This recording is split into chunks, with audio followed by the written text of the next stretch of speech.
La nuit tombe sur le quartier de Cocody, à Abidjan.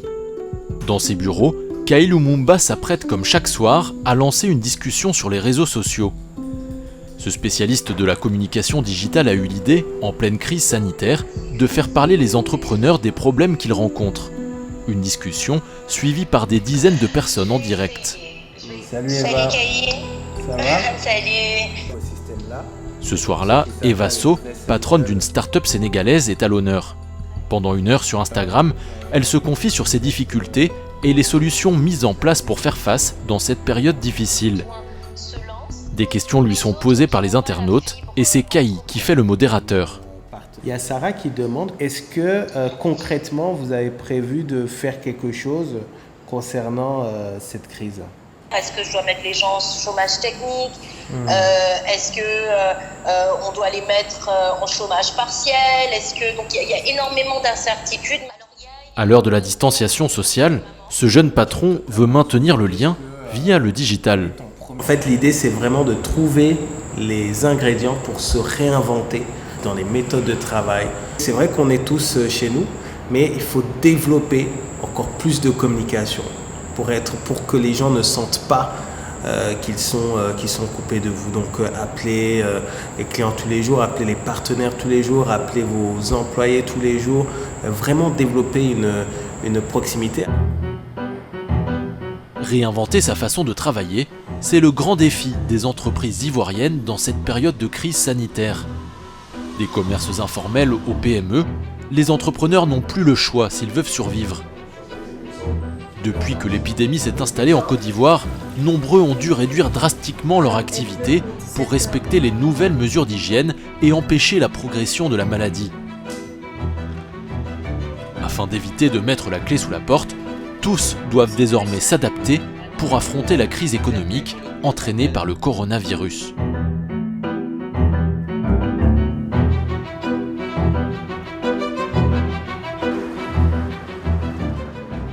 Ce matin, dans le quartier d'Angré à Abidjan, Christopher Kolosinski arrive au bureau.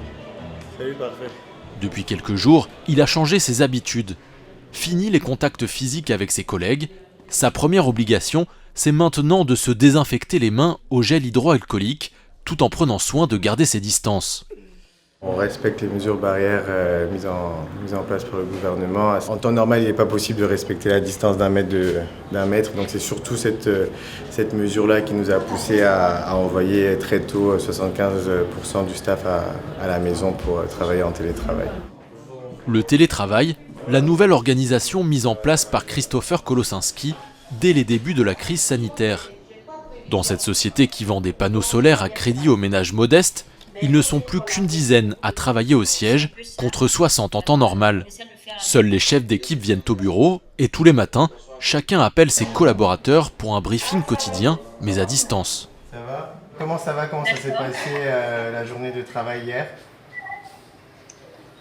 Ça s'est bien passé. Pour leur permettre de travailler de chez eux, l'entreprise a prêté à ses employés des ordinateurs portables. Des employés qui se sont vite adaptés, même si certains problèmes techniques empêchent ce nouveau système d'être complètement opérationnel. On a la chance de travailler avec des outils qui nous permettent de travailler de la même façon qu'on soit à domicile ou au bureau, mais toujours est-il qu'il faut que les agents aient accès à Internet, donc ça constitue un premier problème. Ensuite, il y a la fiabilité des outils avec lesquels on travaille, donc il se peut que la connexion ne fonctionne pas bien, il se peut qu'on ait des problèmes de serveur. Si de telles mesures ont très vite été prises, c'est qu'il en va de la survie de cette start-up. Impossible par exemple de se passer du call center du service recouvrement. Depuis chez eux, les agents appellent les clients qui ont acheté des kits solaires à crédit pour leur rappeler de payer leur mensualité. Un service indispensable pour faire rentrer de l'argent dans les caisses de la jeune entreprise. Alors pour mesurer la performance quotidienne de ces agents, elle enregistre leurs appels passés depuis leur téléphone ou leur ordinateur grâce à un outil technologique, le monitoring. J'appelle par rapport à votre appareil solaire. Voilà, ça fait déjà plus d'1 mois que vous êtes en retard. Si cette surveillance de l'activité des salariés fonctionne en temps normal, elle a été renforcée depuis le début de la crise sanitaire. Malgré qu'ils sont à la maison, pour chacune des sous-équipes, on a toutes les stats depuis ce matin. Donc on peut rapidement savoir S'il y a des manquements, d'où ils viennent et essayer de les corriger rapidement sans forcément attendre le lendemain pour constater le résultat. Et ça attire toute son importance même encore dans cette situation-là parce que tous ces outils-là vont nous permettre encore une fois de pouvoir monitorer la performance de l'équipe à distance. Et c'est vraiment important pour nous parce que vous voyez, dans une telle configuration, sans ces outils-là, on n'aurait aucun moyen de gérer ces équipes-là à distance. À quelques kilomètres de là, Yasmine Deba commence sa journée. Elle n'a que quelques mètres à faire pour aller au travail.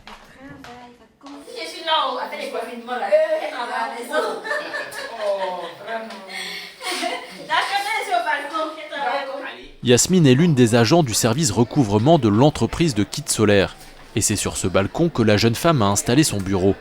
Travailler depuis chez elle, un changement radical auquel elle essaie de s'adapter tant bien que mal.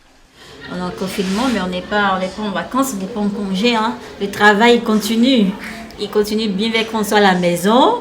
Il y a des heures quand même qu'on on est censé être au travail. Quand je suis à la maison, j'essaie de garder le même rythme comme si j'étais au bureau. D'autant que Yasmine le sait, sa performance est évaluée au quotidien. Obligé de faire le travail, obligé parce qu'en fin de journée, il y a toujours un rapport qu'on doit envoyer. Allô? Ces journées, elle les passe au téléphone, mais pas toujours facile de se concentrer dans cet appartement familial où vivent également son frère, sa femme et leurs 2 enfants. Surtout que les écoles sont fermées et les parents eux aussi travaillent de chez eux. C'est un travail qui a vraiment besoin de concentration avec des câbles. Voilà, avec cette atmosphère, comme je disais tout à l'heure, au balcon, le bruit de la voiture, les personnes qui passent dans la rue, la télévision, les enfants, tout ça, ça fait trop. On se concentre.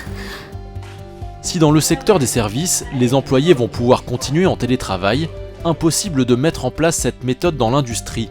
Pourtant, pour survivre, il faut continuer à produire tout en respectant les mesures sanitaires. Dans la zone industrielle de Bonoua, à 1 heure d'Abidjan, les usines n'ont pas eu d'autre choix que de s'adapter à l'arrivée du coronavirus en Côte d'Ivoire. Ici, la température des employés est désormais contrôlée chaque matin à leur arrivée. Après le lavage des mains obligatoire, Ali Fares, le directeur général, réunit ses équipes pour un point quotidien sur les règles d'hygiène. Les principales mesures sont le port du masque, le lavage des mains obligatoire et bien évidemment la distanciation sociale. Des mesures de base qui revêtent une importance primordiale dans cette unité de production agroalimentaire. Car si le virus venait à contaminer un employé et se propager dans l'entreprise, Ali Fares pourrait mettre la clé sous la porte, et ce, quelques semaines seulement après avoir inauguré l'usine. La production d'eau minérale et de jus de fruits a démarré il n'y a même pas un mois. Ça pourrait être un désastre parce qu'il faudrait mettre en quarantaine toute l'entreprise et il faudrait retracer les faits et gestes du salarié pour voir quelles sont les personnes avec qui il a été en contact et les mettre en quarantaine et pourrait provoquer un arrêt de production pendant une durée indéterminée, oui. Dans cette usine, impossible de pratiquer le télétravail. Il a donc fallu s'adapter en urgence.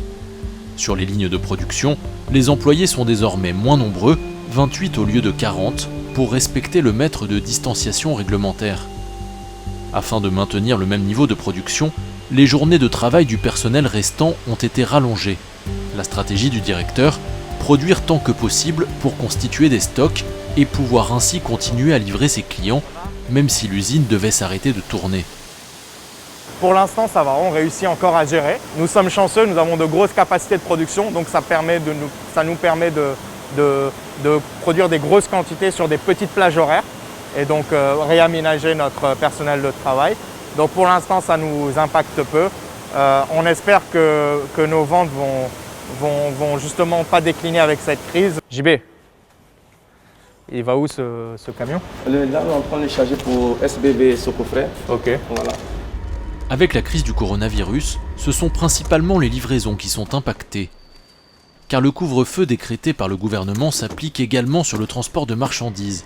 Conséquence, les produits de l'entreprise mettent plus de temps à arriver à destination. De 6h à 9h, les camions ne sont pas autorisés en temps normal à circuler.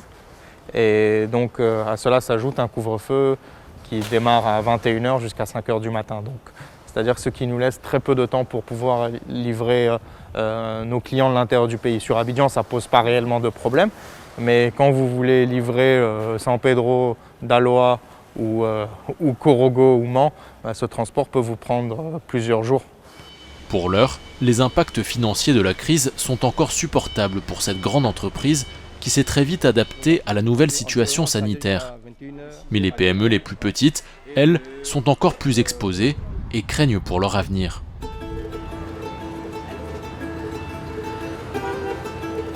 Comme chaque jour, Olga Dano se rend à son restaurant situé à la rivière à Golfe à Abidjan. Mais aujourd'hui, comme depuis quelques semaines, ses stores restent tirés. Avec la crise du coronavirus, le gouvernement a imposé la fermeture de nombreux commerces, dont les restaurants. À midi, la police est venue, ils ont demandé à ce qu'on ferme le restaurant. Ok, il n'y a pas de souci, donc on ferme. C'est comme ça que malheureusement on a dû fermer précipitamment. En attendant la fin de la pandémie, cet entrepreneur de 33 ans a donc décidé de faire quelques travaux dans son restaurant. Un restaurant qui recevait une centaine de personnes par jour. En fermant l'établissement, elle estime son manque à gagner entre 350 000 et 500 000 francs par jour. Bonjour, ça va? Alors pour éviter la faillite, Olga Dano a dû réagir très vite. Elle s'est donc lancée dans la livraison. C'est le premier post que j'ai fait pour informer mes amis et certains clients qui sont abonnés à ma page que le restaurant était fermé, mais que nous commençons la livraison. Chaque jour, je fais un post pour inciter mes clients. Servir des repas à domicile, c'est aussi le moyen pour elle de ne pas se faire oublier de ses clients dans cette période troublée. Car à Abidjan, le secteur de la livraison est en plein boom et la concurrence de plus en plus importante. J'ai plusieurs clients qui ont pris l'habitude de manger 2 à 3 fois les burgers en semaine. Faut pas qu'ils nous oublient, il faut que ça reste dans leur tête que Christie's est là, Christie's fait tout son possible pour pouvoir maintenir les relations entre le restaurant et notre clientèle. Au total aujourd'hui, Olga et son équipe vont préparer une trentaine de commandes, principalement des hamburgers et des frites.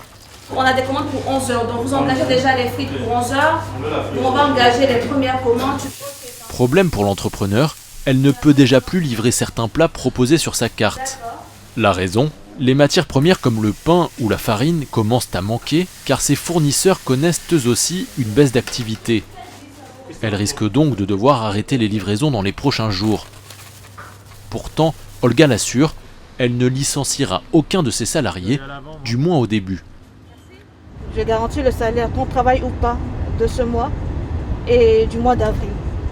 Après ça, on va voir comment trouver des solutions. S'il faut réduire le personnel licencié, on verra. Mais les 2 mois seront payés, qu'on travaille ou qu'on ne travaille pas. C'est ça aussi une entreprise sérieuse. C'est-à-dire qu'on ne peut pas laisser les employés comme ça, les libérer du jour au lendemain, sous hypothèse. Mais là, elle vit depuis 7 ans, l'entreprise. L'entreprise a eu quand même le temps de pouvoir se préparer en cas de crise. Grâce à ces livraisons, Olga Dano gagne autour de 150 000 francs par jour, soit 2 à 3 fois moins qu'en temps normal. Comme des milliers d'entrepreneurs, elle sait que les jours les plus difficiles sont encore à venir et elle espère bénéficier de l'aide du gouvernement ivoirien pour ne pas mettre la clé sous la porte et licencier ses 5 salariés. Un gouvernement qui a annoncé un plan de 1700 milliards de francs CFA pour soutenir l'économie face au coronavirus.